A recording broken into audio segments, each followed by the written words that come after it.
This video is part 2 of a review on slope fields and differential equations. If you haven't seen part 1 yet, you should probably watch that first and then come back to this video. I'll put a link in the description, and you will probably find a link popping up in the upper right hand corner. Number 9. Find the general solution to the differential equation. This is a separable differential equation, and my goal is to get all of the y factors on the left and all of the x factors on the right. Remember that e to the a times e to the b equals e to the a plus b. So in reverse, e to the a plus b is equal to e to the a times e to the b. That's what I'm going to be doing right here. E to the 2x plus 5y can be written as a product of e to the 2x times e to the 5y. Splitting these apart will make it easier to get all of the x factors on one side and all of the y factors on the other. The next step is to move this dx over to the right hand side by multiplying both sides by dx. So now we have this. Next, I would like to get this y factor over here to the left hand side. So I'm going to divide both sides of the equation by e to the 5y. So now we have this. Before I make my next move, I think I will rewrite this as e to the negative 5y. Now that we have all of the y factors on the left and the x factors on the right, it is time to integrate both sides of the equation. I'm going to use a mental u substitution in both cases. I can see that u would be negative 5y, in which case u prime is negative 5. So to compensate, I will divide by negative 5 by writing negative 1/5 in the front. Other than that, I can proceed with the antiderivative.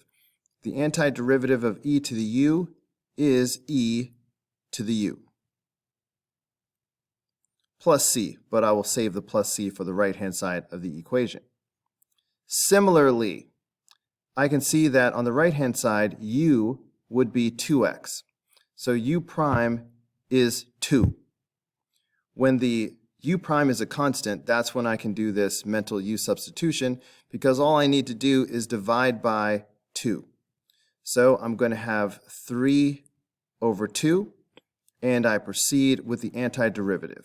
The antiderivative of e to the u is e to the u plus c. This is one form of the general solution to the differential equation. So we could stop here. Sometimes they ask us to find the solution in the form y equals f of x. So I like to try to keep going and see if I can get y by itself. So that way I can be prepared for anything. To take a step towards getting y by itself, I am going to multiply both sides of the equation by negative 5. That will get rid of the negative 1/5. So here I have multiplied both sides of the equation by negative 5, and this is the result. I need to get rid of this base e. I can do that by taking the natural log of both sides of the equation. Natural log and base e are inverse functions, so they cancel each other out. That's going to leave behind the negative 5y on the left. Negative 5 times c is just another constant, so I'm going to call it d. Finally, I need to get y by itself by dividing both sides by negative 5. So you're going to see a negative 1/5 in the front. So here is a form of the general solution to the differential equation that is in the form y equals f of x. Number 10, find the general solution to this differential equation. Again, this is a separable differential equation, so my goal is to get all of the factors involving y on the left-hand side of the equation and all of the x factors on the right-hand side. In this case, we might be able to easily accomplish this by cross-multiplying. Right away we get this. Since we have all of the y factors on the left and the x factors on the right, we can go ahead and take the integral of both sides of the equation. I'm going to use a mental u substitution on both sides because I see that, for example, on the left side, u would be 4y. U prime would be 4. When u prime is a constant, you can just compensate by dividing by the constant. So I'm just going to divide by 4 by putting a 1/4 in the front. Then I can just go ahead and take the antiderivative. The antiderivative of sine is negative cosine. So I'm going to put negative cosine 4y. Similarly, on the right-hand side, u would be 3x. So u prime is 3. I can compensate by dividing by 3 and then just taking the antiderivative. The antiderivative of cosine is sine. So I write sine of 3x plus c. This is a general solution to the differential equation, but let's see if we can keep going and find the version that has y equals f of x. Let's multiply both sides by negative 4 to get rid of the negative 1/4. So now we have this. Next, let's take the arc cosine of both sides to make the cosine go away and leave 4y. So now we have this. Negative 4c is just another constant, which I will call d. Finally, to get y by itself, we will divide both sides by 4. So you're going to see a 1/4 in the front. So here is the general solution to the differential equation in the form y equals f of x. Number 11. Find y equals f of x, a particular solution to the differential equation dy dx equals xy to the third power with initial condition f at 1 is equal to 2. This is a separable differential equation, so I would like to get all of the factors of y on the left and all of the factors of x on the right. As a first step, let's multiply both sides of the equation by dx. That will leave us with dy is equal to xy to the third power dx. I would like to get this factor y to the third power over on the left. So let's divide both sides by y to the third power. That would give me 1 over y to the third power dy is equal to x dx, but I would rather write this as y to the negative 3 power. Now that we have all factors of y on the left and factors of x on the right, we can integrate both sides of the equation. Adding 1 to this exponent, I get y to the negative 2 power. Dividing by the new exponent, I have negative 1/2. Doing the same with the x, I get x squared multiplied by 1/2. And don't forget the constant of integration. Let's use the initial conditions to find the value of c. This says that when x is 1, y is 2. So substituting 2 and 1 in for x and y, we have negative 1/2 times 2 to the negative 2 power is equal to 1/2 times 1 squared plus c. 2 to the negative 2 power is 1 over 2 squared. This is 1/4 times 1/2.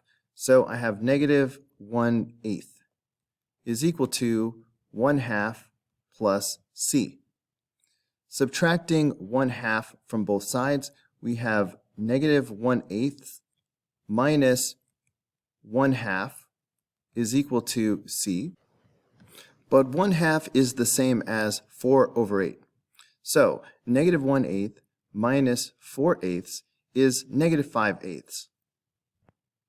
Let's substitute this back in for c. This is a particular solution to the differential equation, but now we need to find it in the form y equals f of x. So a good start would be to multiply both sides of the equation by -2. That will get rid of the -1/2 in the front. Multiplying both sides of the equation by -2 gives us this. We can turn the -2 exponent into a +2 by taking the reciprocal. So let's do the reciprocal of both sides of this equation. So now we have this. To get y by itself, we need to take the square root of both sides. When you take the square root of both sides of an equation, the solution can be plus or minus, but only one of these is correct in this case. We can use this initial condition to tell whether plus or minus is the correct version of the solution. When x is 1, y is 2, positive 2. The only way we're going to get a positive 2 out of this is if we choose the positive version. This is the particular solution that satisfies the initial conditions in the form y equals f of x. Number 12. Consider the differential equation dy dx equals y minus 1 over x squared. Find the particular solution y equals f of x to the differential equation with the initial condition f at 2 is equal to 0. This is a separable differential equation, so I would like to get all of the factors of y on the left and all of the factors of x on the right. As a start, I am going to multiply both sides of the equation by dx. That will move the dx over there. So now we have this. To make it more obvious what I'm going to do on the next step, I'm going to separate the y minus 1 and the x squared and write them next to each other.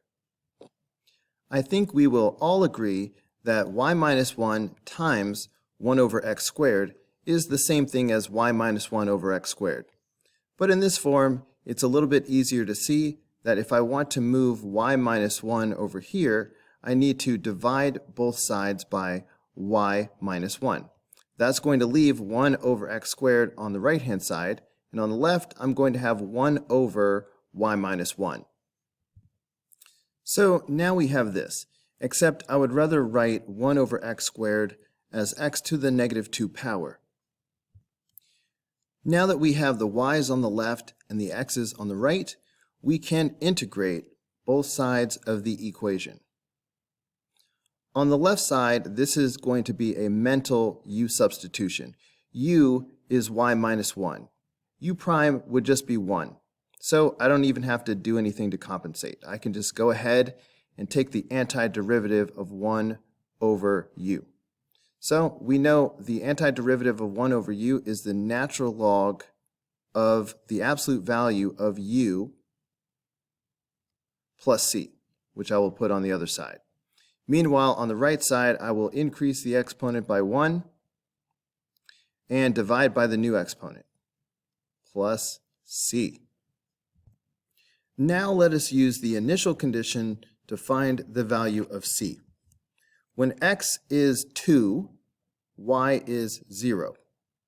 So that means we will have the natural log of the absolute value of 0 minus 1 is equal to -2 to the -1 power plus c. The absolute value of -1 is positive 1. So we're looking at the natural log of 1, which we know is 0. On the right-hand side, 2 to the -1 power is 1/2. So we have -1/2 plus c, which means that c is equal to positive 1/2. Let's substitute that back in. So this is a particular solution to the differential equation that satisfies the initial condition. However, let's write it in the form y equals f of x. In order to make the natural log go away, let's exponentiate both sides of this equation. In other words, let's drop a base e on both sides.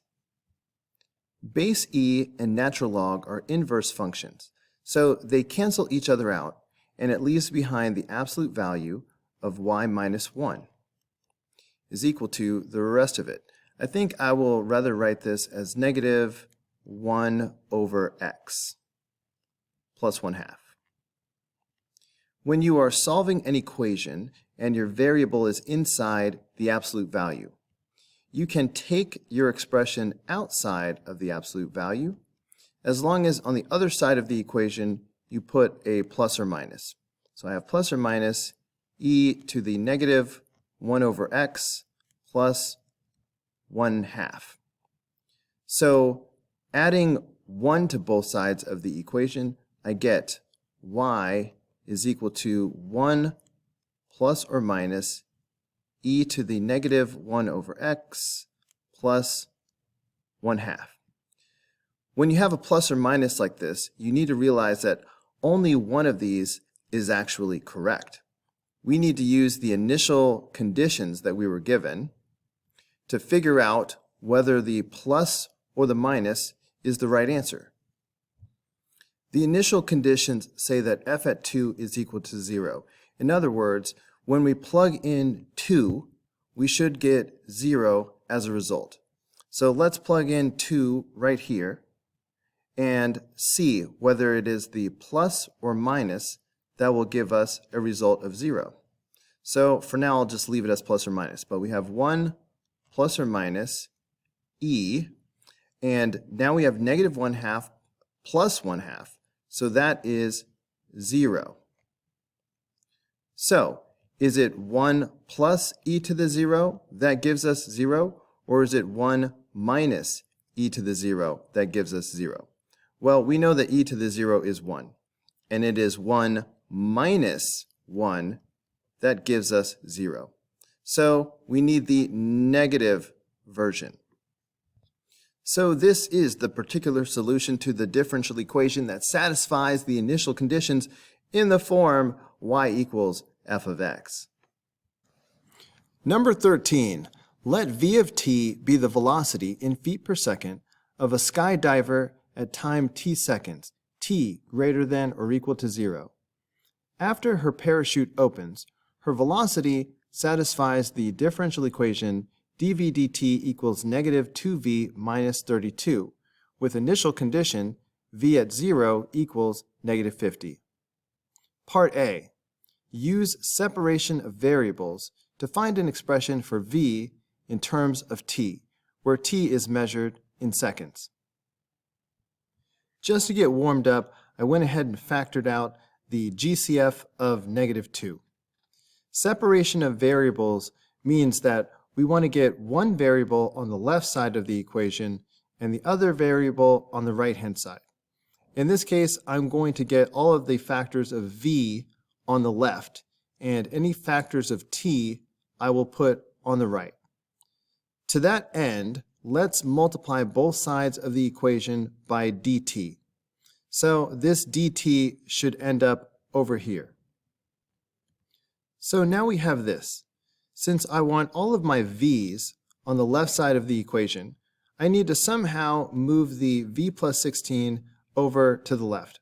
I can accomplish that by dividing both sides of the equation by v plus 16. So I will end up with a 1 over v plus 16 on the left. So now we have this. Now that we have all of the v's on the left and t's on the right, we can go ahead and integrate both sides of the equation. On the left-hand side, I'm about to do mental u substitution. U is v plus 16. U prime is 1. Because u prime is only 1, I don't need to divide by anything to compensate for the u substitution. So the antiderivative of 1 over u is the natural log of the absolute value of u plus c. I will save the plus c for the right-hand side of the equation. The antiderivative of negative 2 with respect to t is negative 2t. And now I will put the plus c. It's time to use the initial condition they gave us to find the value of c. v at 0 equals negative 50. This means if I plug in 0 for t, I will get negative 50 for v. So let's make those two substitutions. So putting 0 in for t and negative 50 in for v, we have this. Negative 50 plus 16 is negative 34. The absolute value of negative 34 is positive 34. So we have the natural log of 34. Of course, negative 2 times 0 is 0, so this equals c. We have the value of c. Let's go ahead and put that back into the equation. Right now, this is a relationship between v and t. But we were asked to find an expression for v in terms of t. That means we need to solve for v. We can make the natural log go away by exponentiating both sides of the equation. In other words, we can drop a base e on both sides of the equation, making the left side and the right side both become the exponent of this base e. The reason I did that is because base e and natural log are inverse functions. They will cancel each other out, and on the left, I will just have the absolute value of v plus 16. Remember that e to the a times e to the b is e to the a plus b. But this is reversible, so e to the a plus b can be written as e to the a times e to the b. I will be using this property to rewrite the right side of the equation. I'm going to write this as the product of e to the negative 2t times e to the natural log 34, just like this. Now that we see the base e and this natural log right next to each other, we again remember that base e and natural log are inverse functions. So these will cancel each other out, leaving behind just the 34, which I will put in the front. When you are solving for a variable that's inside the absolute value, you can bring the expression outside of the absolute value. If you put a plus or minus on the other side of the equation. It's very similar to the way we put a plus or minus whenever we take the square root of both sides of an equation. Finally, to get v by itself, let's subtract 16 from both sides. When we do this, I want to put it in front of the plus or minus. So now we have v by itself, yet this is not the final answer. Almost. The problem is the plus or minus. Only one of these is actually the correct solution. Let's use the initial condition to figure out whether this should be a plus or a minus. Remember, the initial condition is v at 0 is equal to negative 50. That means if we plug in 0 for t, we should get negative 50 for v.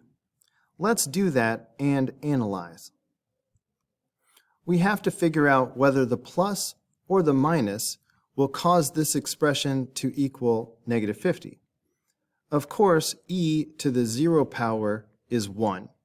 So we're going to really have negative 16 plus or minus 34 is equal to negative 50. In this form, it's obvious that it is the negative that we need. Negative 16 minus 34 is equal to negative 50.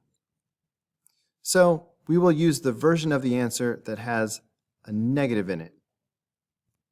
So here is an expression for v in terms of t that fits the initial conditions.